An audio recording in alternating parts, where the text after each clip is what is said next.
خلیلزاد له پاکستانی چارواکو سره له خبرو وروسته بیرته کابل ته راغی.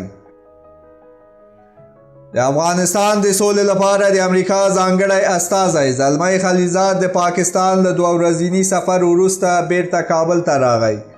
ګمان کېده چې خلیلزاد به یو بل هیواد ته لاړ شي، خو داسې ښکاري چې نوموړي له پاکستاني چارواکو څخه د افغانستان مشرانو ته کوم ځانګړی پیغام کابل ته راوړی دی.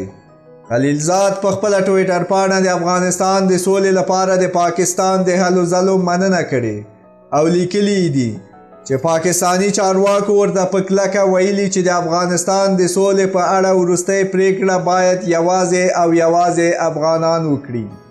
خلیلزاد د پاکستان د سفر په لړ کې د دغه هیواد پوځ له لوی درستیز جنرال قمر باجوه، د بهرنیو چارو وزیر شاه محمود قریشي او نورو چارواکو سره ولیدل.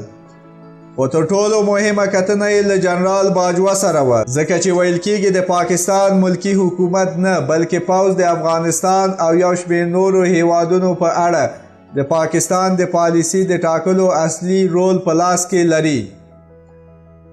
مننه چې د ویډیو تر پایه مونږ سره وئ.